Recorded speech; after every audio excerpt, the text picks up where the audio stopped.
Dear students, हमारे channel व्याकरण संकल्प में आपका स्वागत है। आज मैं अपने नए विचार के साथ आपके समक्ष उपस्थित हूँ। ज्ञानम सर्वत्र संभवति, अर्थात ज्ञान सब जगह संभव होता है। आज हम आपके समक्ष समास लेकर के आए हैं। अब समास क्या होता है? समास का अर्थ है संक्षेप।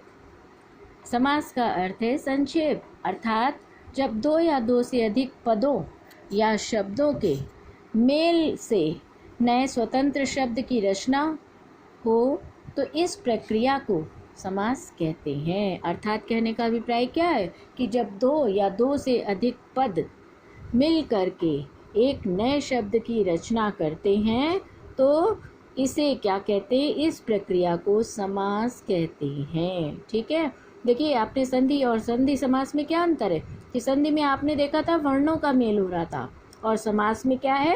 शब्दों का मेल है। ठीक है, तो दो या दो से अधिक शब्दों के मेल की प्रक्रिया को समास कहते हैं। अब समास में दो पद होते हैं तो इसमें, और जब ये मिले हुए शब्द जो हमें समासिक पद मिलता है उसे क्या कहते हैं? ये जो हम लोग दो या दो से अधिक पदों को मिलाकर जब एक शब्द का निर्माण करते हैं उसे क्या कहते हैं? समस्त पद या सामासिक पद।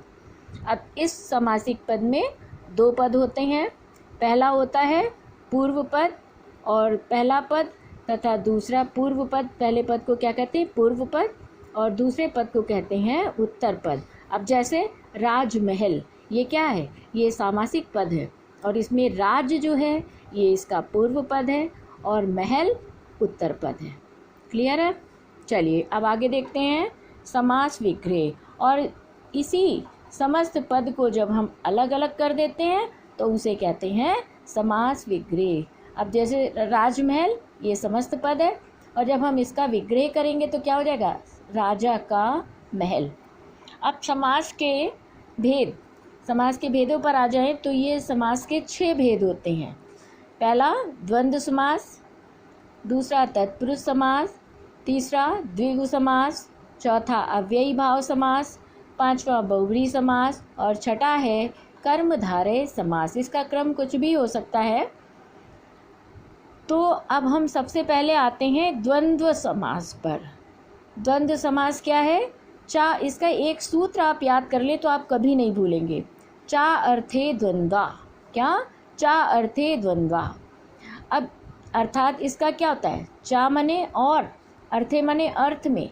चा के अर्थ में द्वंद्व समास होता है, अर्थात जब दो या दो से अधिक पदों के बीच में चा शब्द का लोप होता है, अर्थात चा शब्द छुपा होता है तो वो द्वंद्व समास होता है।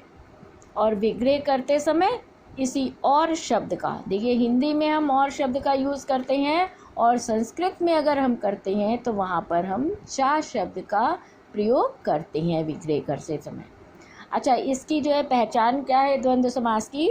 इसमें दो पदों के बीच में ये चिन्ह यानी योजक चिन्ह जो है ये लगा रहता है और इसी योजक चिन्ह की जगह हम विग्रह करते समय और का प्रयोग करते हैं। अब उदाहरण देख लीजिए। पिता पुत्र, पिता और पुत्र। अगर हम, अच्छा, पाप पुण्य, पाप और पुण्य। पिता माता पिता, माता और पिता। राधा कृष्ण, राधा और कृष्ण। ये आपके अभ्यास के लिए हैं। ऊंच नीच, ऊंच और नीच। पुत्र पुत्री, पुत्र और पुत्री। हानि लाभ, हानि और लाभ। राम और लक्ष्मण, राजा और रंग। उम्मीद है आपको समझ में आ गया होगा। बस इसकी पहचान यही है, आपको ध्यान रखना है दोनों पदों की प्रधानता होती है और दोनों पदों के बीच में ये योजक चिन्ह लगा होता है और इसकी जगह तो बस आपको पता है इसके बीच में चा शब्द छुपा हुआ है। जहाँ भी चा, संस्कृत में चा और हिंदी में और शब्द छिपा होता है तो ये द्वंद्व समास है और इसी और शब्द को लगाने पर इसका विग्रह हो जाता है। उम्मीद है आपको ये समझ में आया होगा। आगे हम अगली वीडियो में और आगे के समास लेकर आएंगे। Thank you. आपको हमारे वीडियो अगर समझ में आ रहे हैं तो आप इसे लाइक करिए और शेयर करिए। प्लीज़ अपने कमेंट बॉक्स में डालिए जिससे मुझे पता लगे कि आपको कैसा लग रहा है? Okay, thank you.